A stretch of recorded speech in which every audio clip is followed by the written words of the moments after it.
por estar hoxe aquí, neste lugar ademais tan maravilloso. Eu creo que vou sacar este tipo de actividades dos teatros, dos auditorios e vir ao espazo natural, non? Porque non hai mellor monumento que a propia natureza e que todo este patrimonio. Entón, antes de meterme en materia e falar do que a min me falaron, que é do que veño a falar, fixades, veño a falar do que me falaron, non? E de falarvos destas historias e estas tradicións que posiblemente moitos de vós coñecedes seguro mellor que a min, quería explicar un pouco máis en profundidade cal é este proxecto, non? De Mariña Inmaterial. Sobre todo, aclarar un par de conceptos cando falamos do patrimonio inmaterial. De que estamos falando, non? Estamos falando de cousas que, por desgraza, durante moitos décadas non se lle deron valor. O patrimonio, cando falamos de patrimonio, todo o mundo entende o que é o patrimonio, non? Son as cousas que tes, as terras, a casa, eso entende todo o mundo, o patrimonio. O patrimonio material entendemos que son as cousas que temos, que herdamos de antes, pero que son materiales. Esta iglesia é un patrimonio material, histórico, artístico, os dólmenes que temos por aí, patrimonio arqueolóxico, pero logo hai outras cousas que herdamos por nacer como galegos e ser educados na nosa cultura, que é o que dá forma a nosa forma de ver o mundo. E iso é o patrimonio inmaterial. Son as crenzas, as tradicións, os saberes, os usos, os costumes, a lingua, a fala, non? A música. E dentro de todo este patrimonio inmaterial, que é basicamente o que nos fai como somos, o que configura a nosa cultura, a mí me interesa moito, e neste proxecto nos interesa moito, esas historias, esas lendas, eses contos, eses mitos, esas tradicións que se manteñen aínda vivas na memoria da xente, xeración tras xeración, contadas, non? A viva voz, e que están relacionadas con elementos concretos da nosa paisaxe. E esas historias son as que dan sentido a eses elementos, non? E vou intentar, son conceptos un pouco complicados, pero facelo accesible, non? Unha pedra, por exemplo, a pena valadoira que tendes aí é unha pedra. Pero que é o que lle dá valor a esa pedra? Primeiro que avala, non todas as pedras avalan. E despois as historias que se contan. Sin as historias, esa pedra sería unha pedra máis. Se coñecemos as historias, sabemos o valor desa pedra e xa é diferente. E ademais, esas historias e esas crenzas son as que construiu a xente ao longo de xeracións para entender a súa paisaxe. Unha fonte, hai moitas fontes, pero unha fonte santa onde curar as verrugas non hai tantas.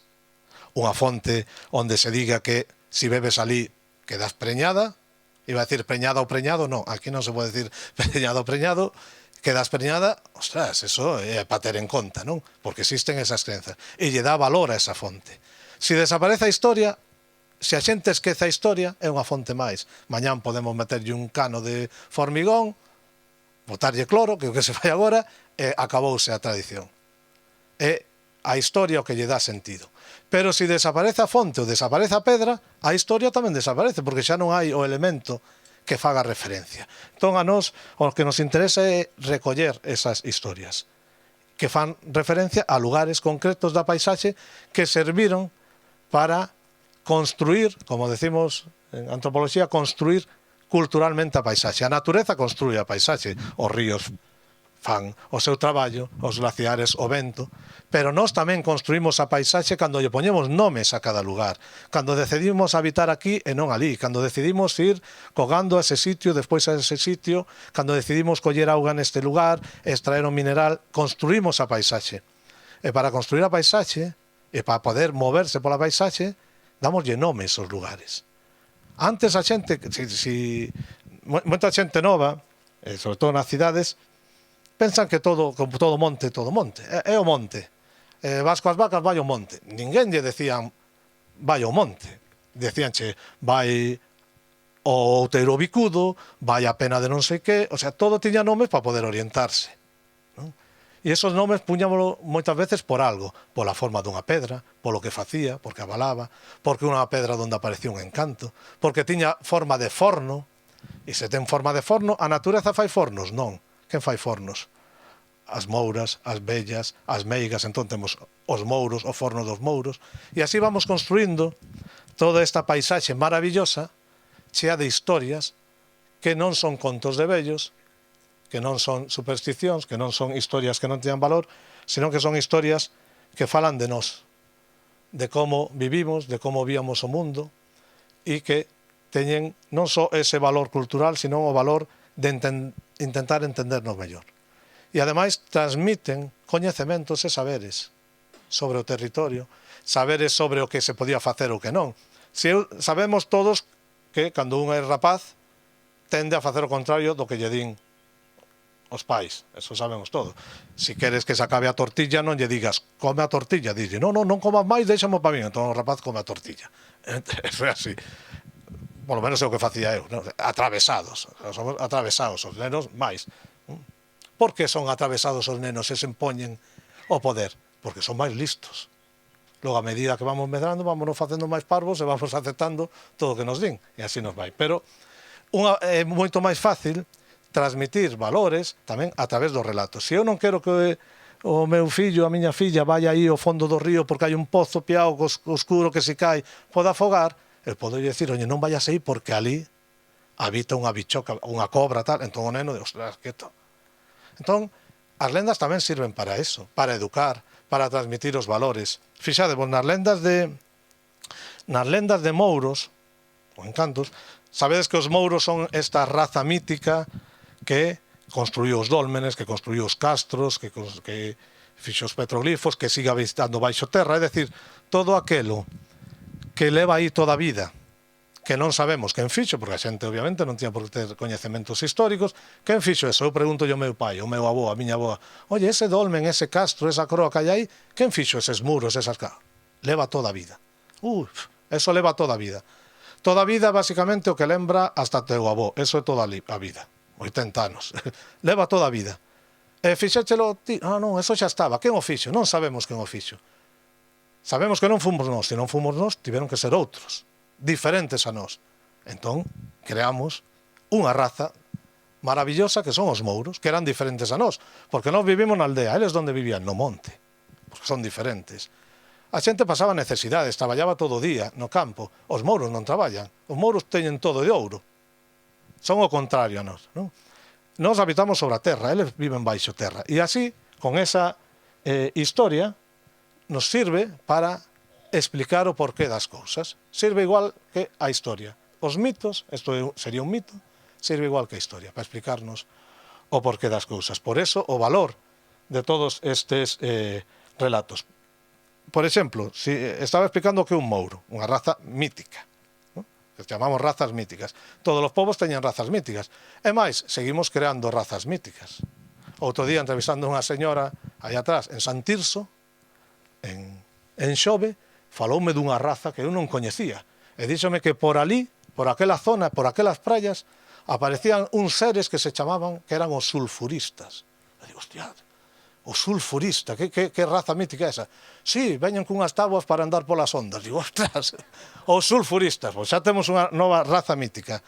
Non sei como se dirá o sulfurista, pero, bueno, a muller, bueno, eran os surfistas, pero xa teñen unha categoría de ser mítico. Bueno, pois, cando unha persona fai un pacto cun mouro, atopa un mouro, pois normalmente o mouro, a cambio dun favor, pois lévame este gando a vender a feira, tráeme un porquiño, bueno, o que lle pida, a cambio valle dar un tesouro, ou valle dar ouro, pero sempre que manteñas a túa palabra. Non podes ir contando por aí o acordo que ti tes, non? Cale as consecuencias? Cando un rompe a súa palabra, cando despois fixo un acordo cun mouro e vai contar pois a muller, o seu home, non? Pois mira, pois, temos máis cartos agora porque fixen un pacto con un mouro tal, entón as consecuencias son fatais. Ou aparece o mouro e te quita os ollos, ou te mata. Que nos están contando esas historias? Que cando faz un trato, non podes ir por aí laretando, contando os tratos.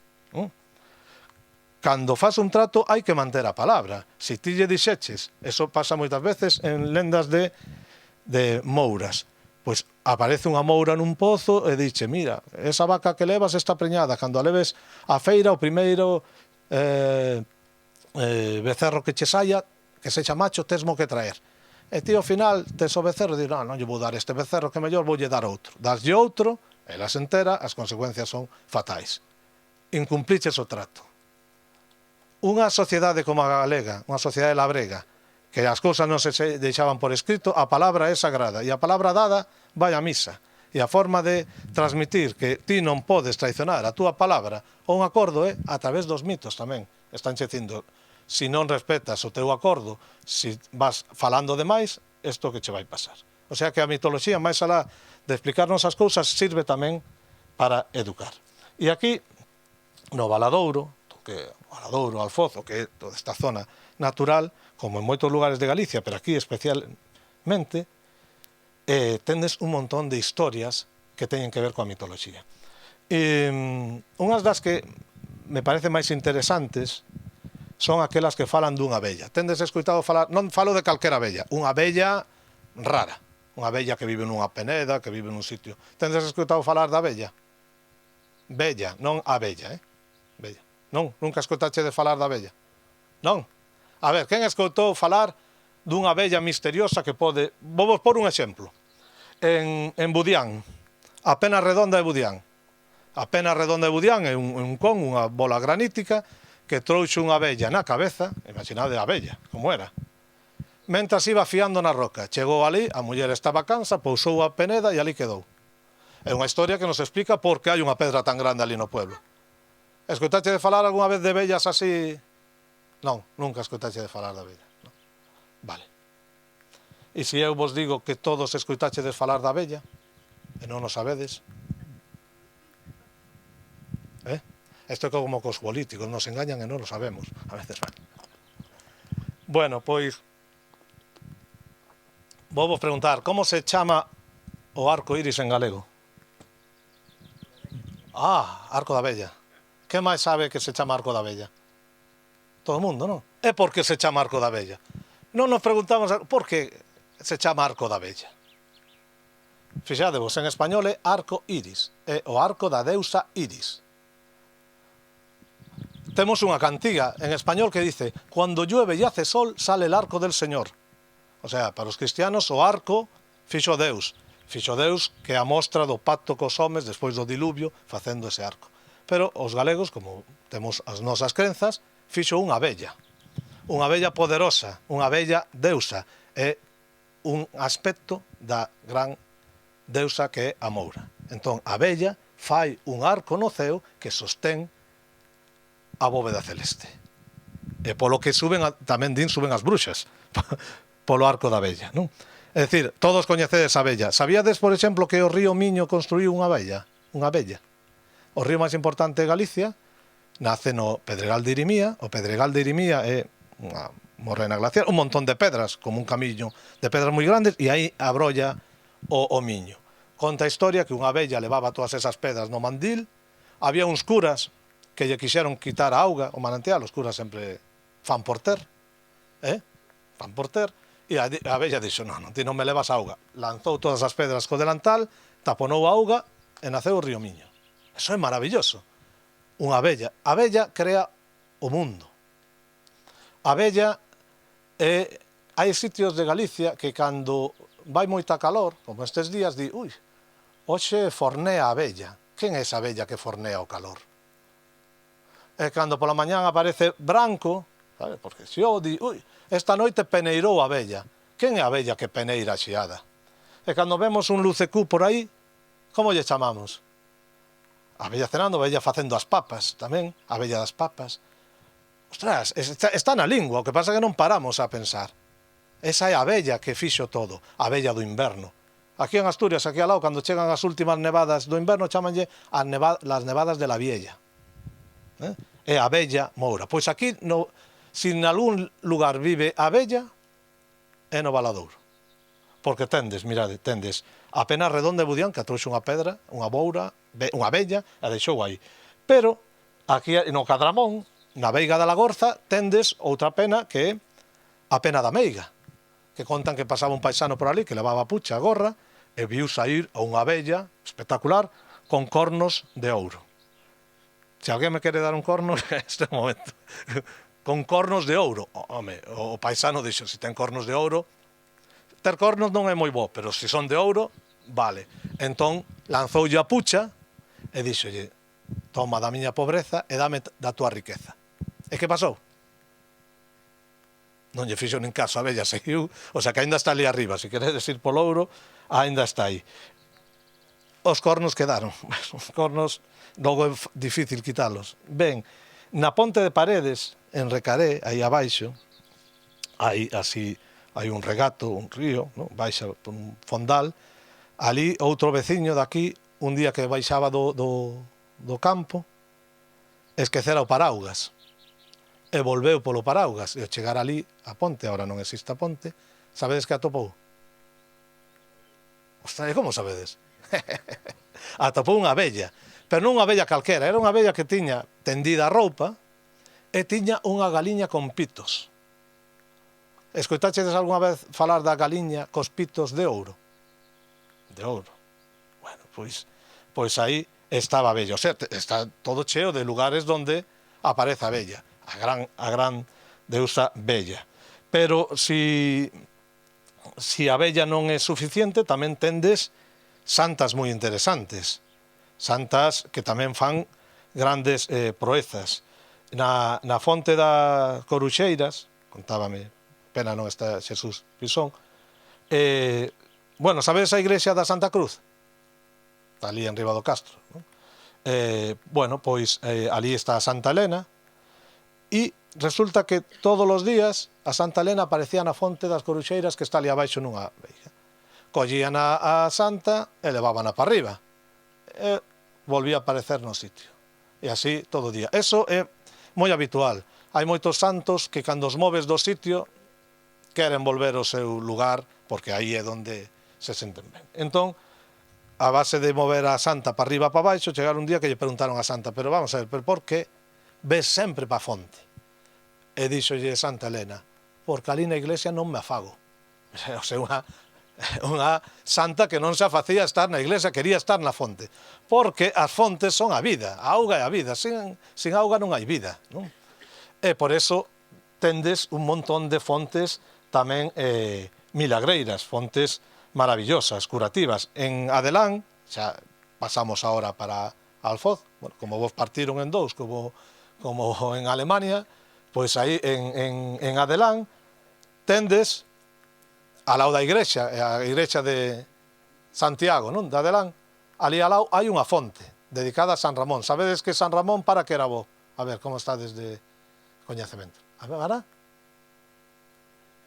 Pasa embarazada. San Ramón, nonato, é bo, é abogoso para as mulleres embarazadas. Pois hai unha fonte dedicada a San Ramón, que é boa para quedar preñada, para quedar embarazada. É bo sabelo. Vedes como é importante coñecer o patrimonio inmaterial. Se ti non sabes que esa auga é para quedar preñada, vas a coller un garrafón, non queres ter fillos, e igual volves con trillizos. Entón, eso hai que sabelo, eso hai que sabelo. O sea que aí tendes unha fonte xa curativa moi interesante.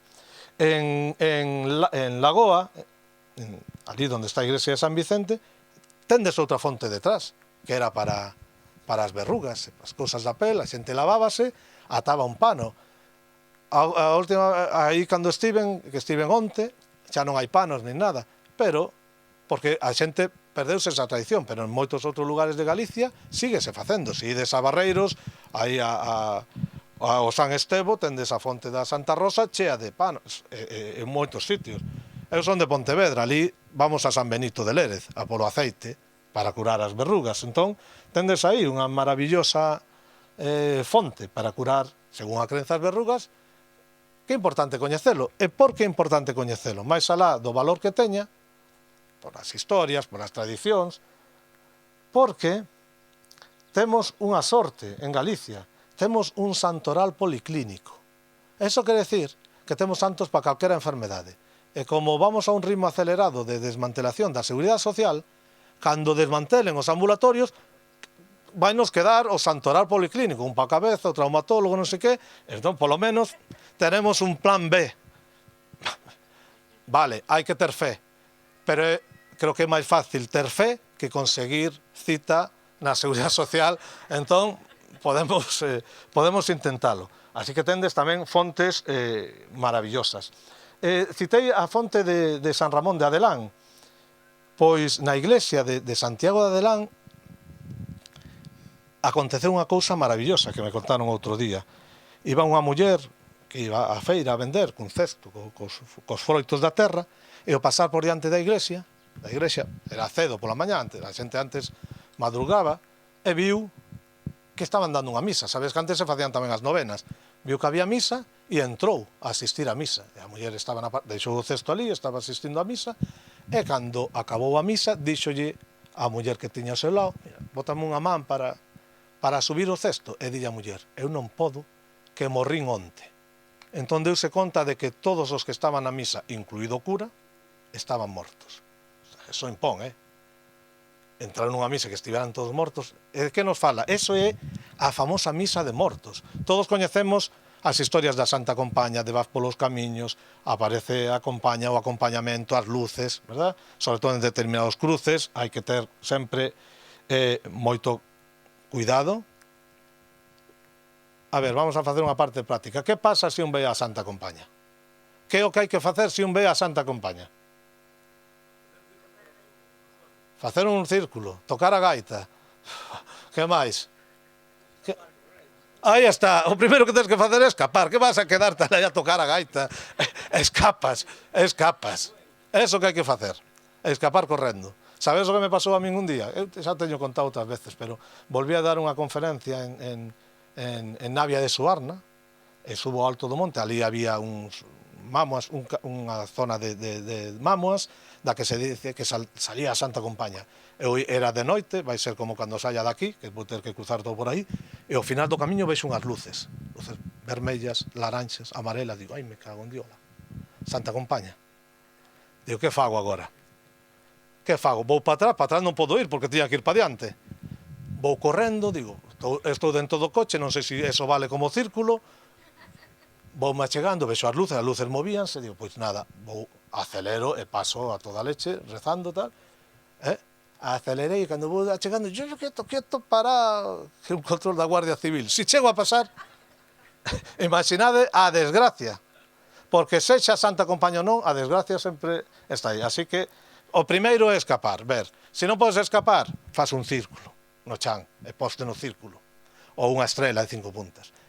Consello, eu sempre levo un enriba, non no coche.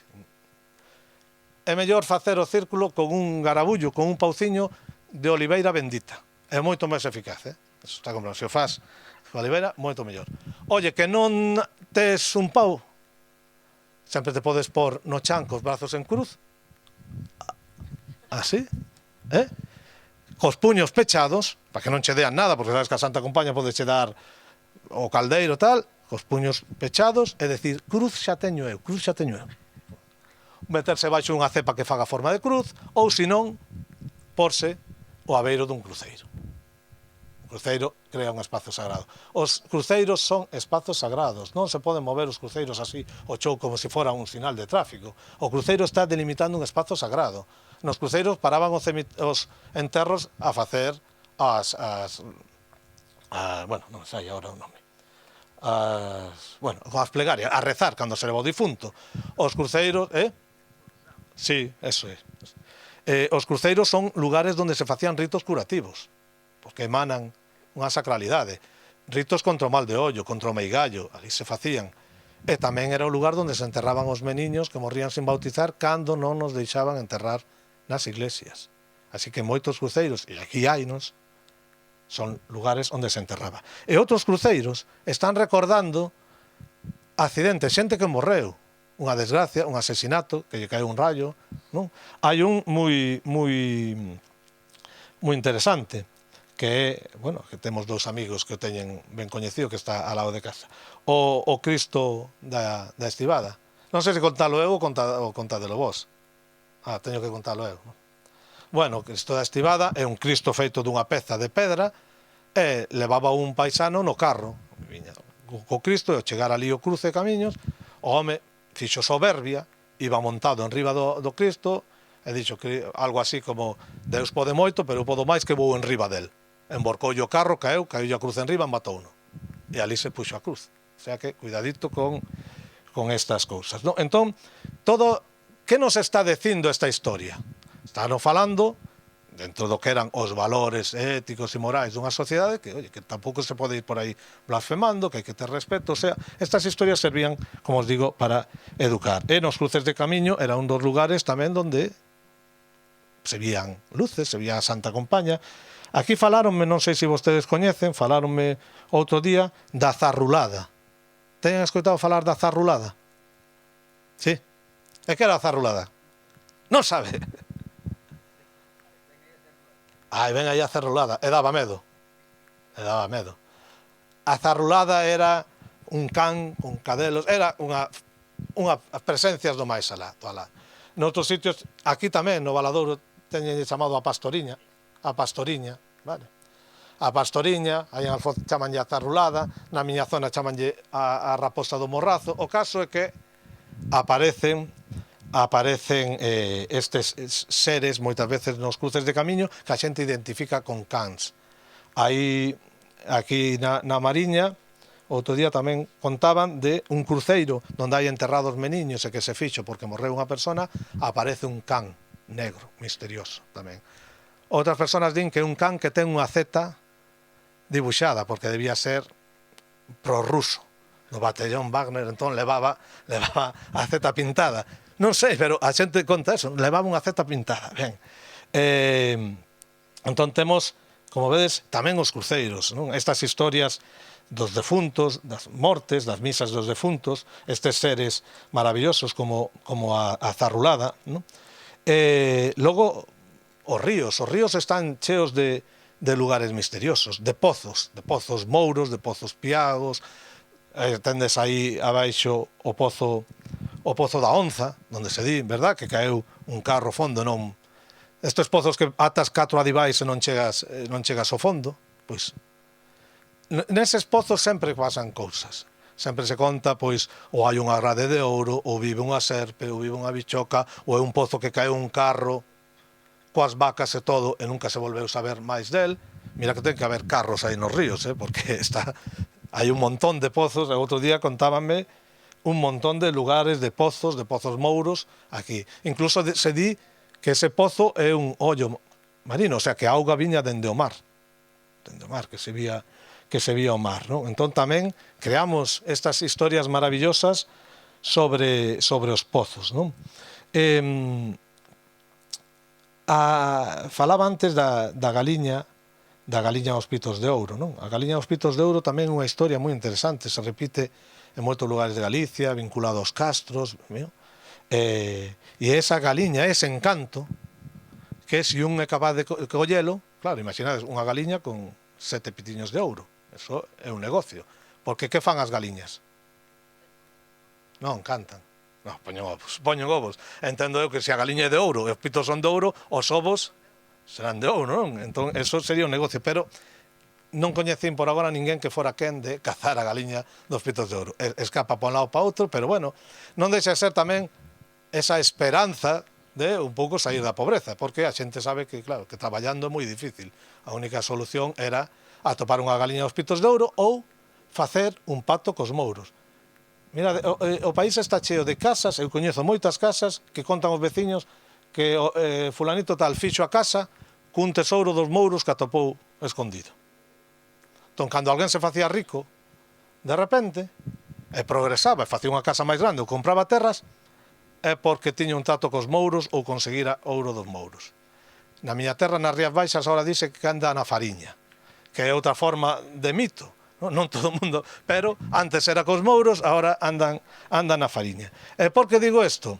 Porque o Valadouro é a terra do ouro, non?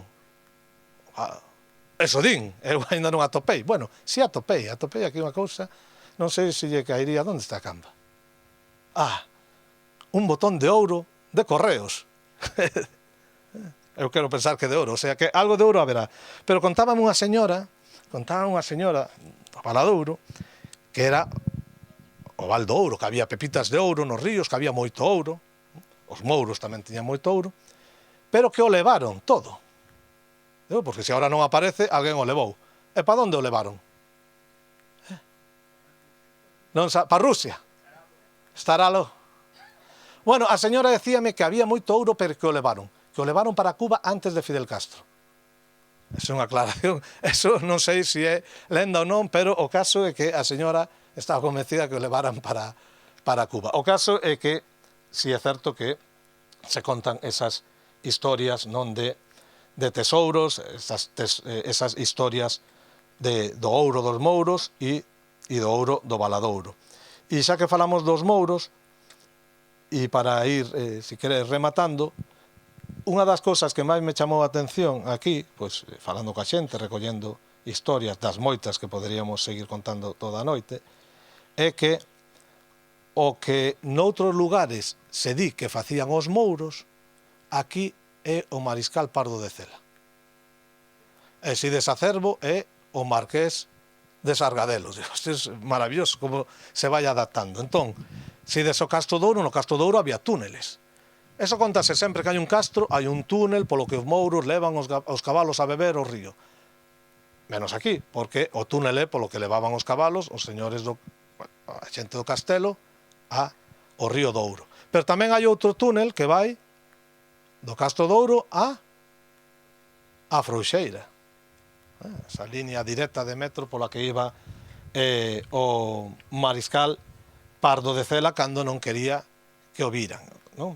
O sea que isto está todo furado, está cheo de túneles dun lado para outro. Esos túneles normalmente, como digo, asociábanse ao mundo dos mouros. E o Mariscal Pardo de Cela, ademais, eu creo que usaba neses túneles, decía, non, para escapar, e tamén porque, non sei se coñecedes a Casa do Pino, ou dos Pinos. Coñecedes a Casa dos Pinos? Está como, digamos, o pé no val, os pés da Frouxeira. Ali contaban que é onde paraba o Mariscal Pardo de Cela a tomar café. Oye, que o café o trouxeran centos de anos despois non influye para nada en que o Mariscal era un avanzado.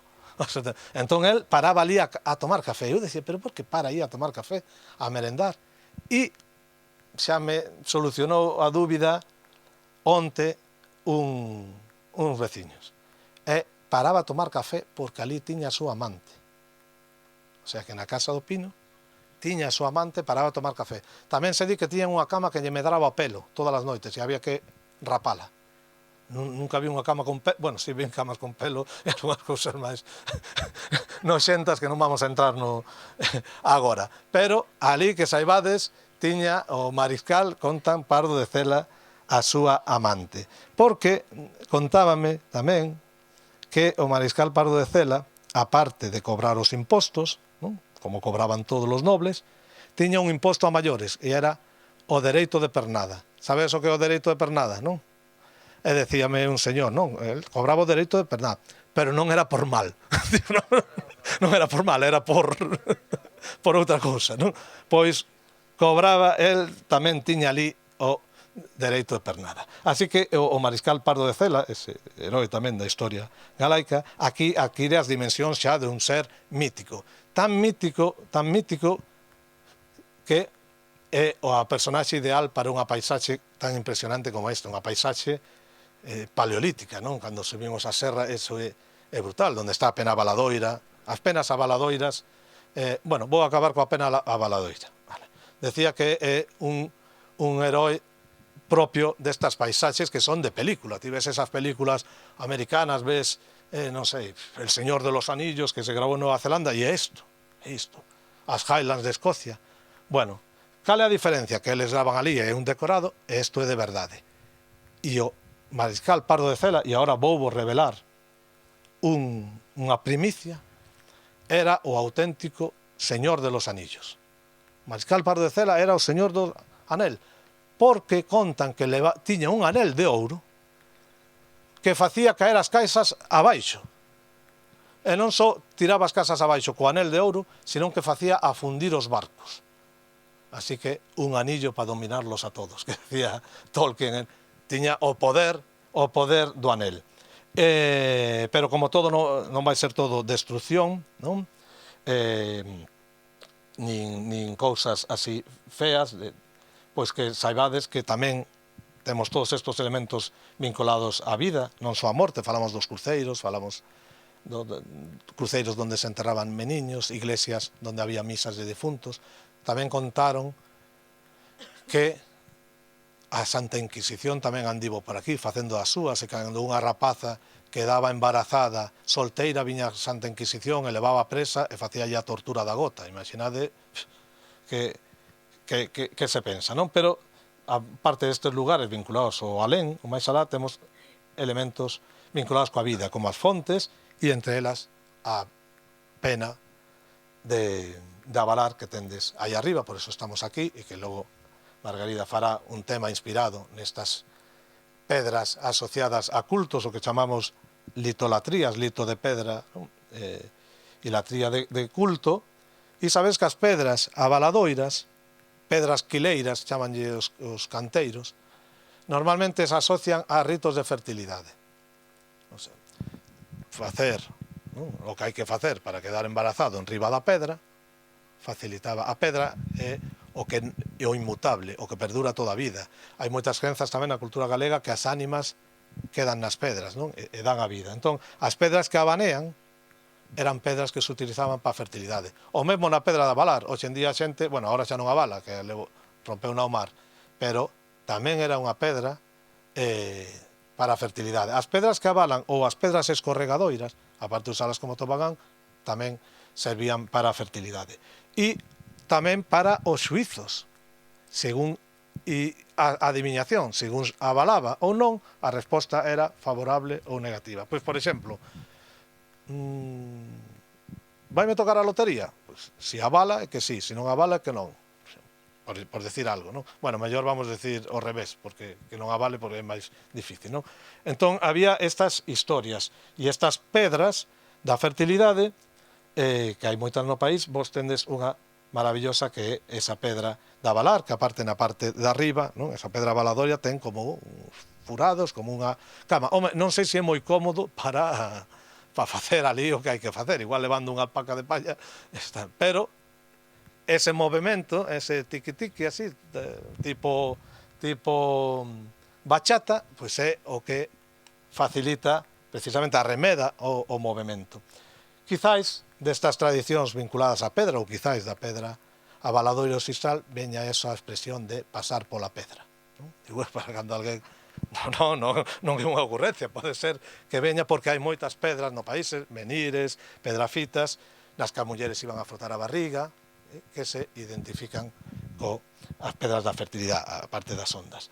Entón, bueno, eu remato este breve percorrido por algunhas destas auténticas xeografías míticas e historias de Alfoz e do Valadouro, e nada, espero que fose do vosso interés, que axude a darlle máis valor a estas historias que se contaron sempre cando non existía a televisión.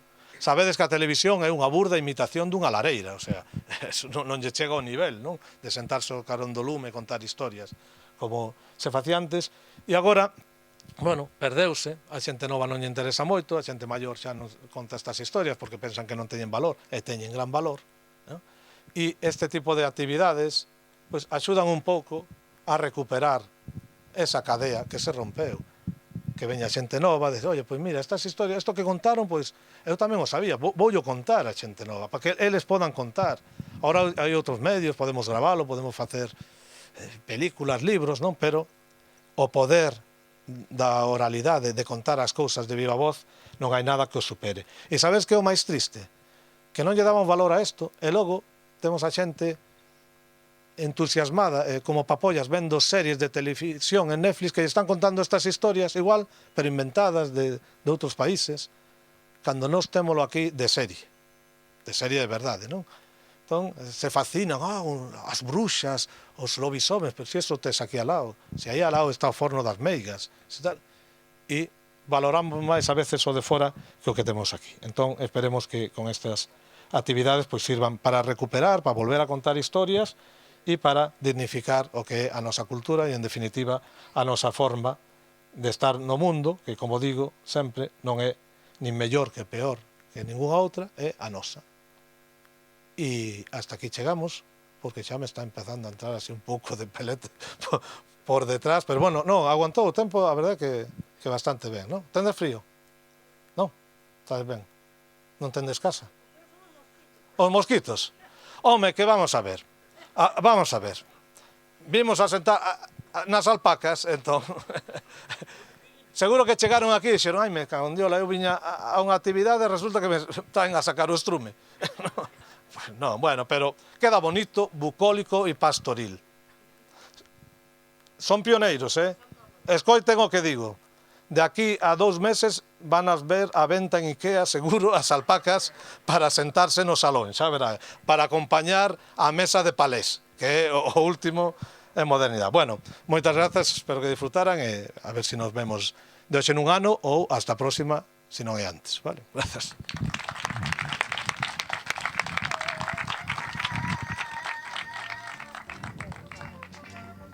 Moitas grazas a todas e a todos por estar aquí. Moitas grazas a Rafael, porque encantoume a súa charla. Foi super interesante. A verdade é que eu non coñecía prácticamente ningunha das lendas desta zona.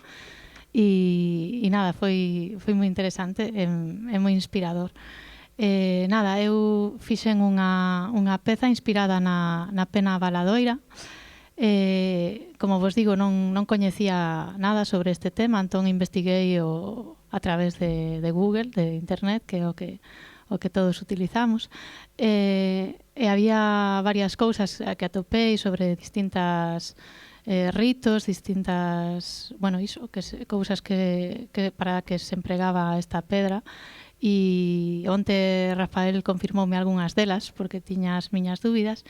E eu fixen unha peza un pouco en varias partes, tamén reflectindo un pouco esa evolución da pedra, deste ben inmaterial tamén que temos, forma parte da natureza, pero non é algo que o ser humano poidese manipular, que máis alá de iso.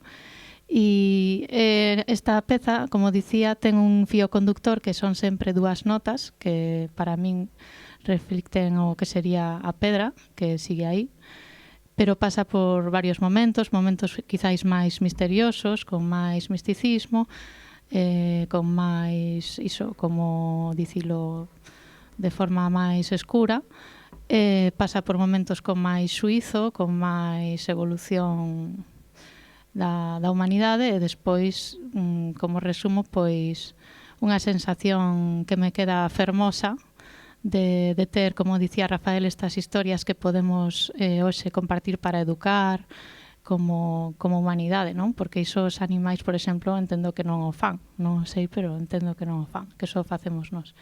E nada, pois pareceme moi fermosa esta historia e a ver que vos inspira a peza que fixen. Nada, o que fago con estes trebellos que teño no chan é ir grabando, tocando, construindo e deconstruindo a peza en directo. Así que nada, agardo que vos guste. Moitas grazas.